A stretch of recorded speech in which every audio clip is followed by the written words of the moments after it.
I've gone through a bunch of sermons over the years. I like to read what someone has to say on different occasions. I read somewhere this statement right here. The true father is one who possesses the attributes of the Father in heaven, in that he loves his family unceasingly. Unceasingly. I got a couple definitions over here. Actually, I have a few. Constantly, invariably, endlessly, eternally, and everlasting. Everlasting. God is the everlasting love. You understand? Everything he puts down for us, he puts with his plan, and his plan is perfect, not ours. We're the ones that mess that up. He saves us from that. You'll see later on as we keep going. But there's a lot of struggles, a lot of hiccups on the way. There's also a lot of responsibilities being a father.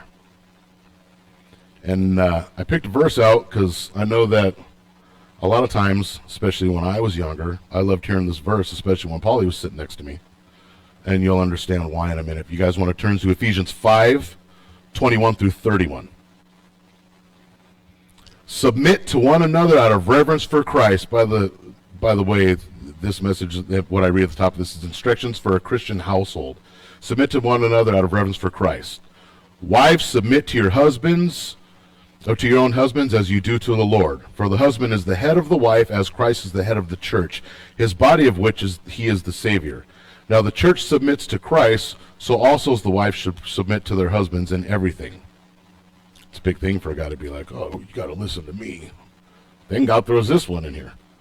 Husbands, love your wives as Christ loved the church and gave himself up for her, to make her holy and cleansing her by washing her with water through the word, and to present her to himself as a radiant church without stain or wrinkle or any other blemish, but holy and blameless.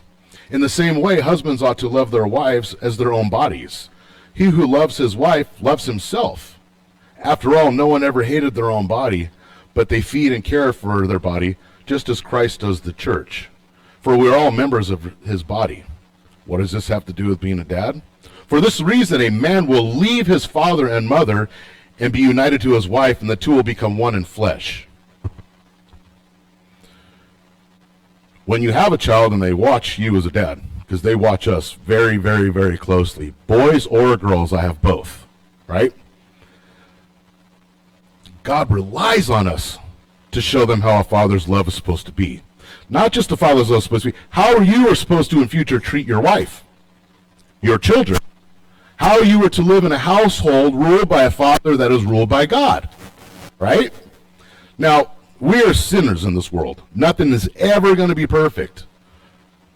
But I believe, and everyone here should believe, with God anything is possible. When you submit to God, he makes things better.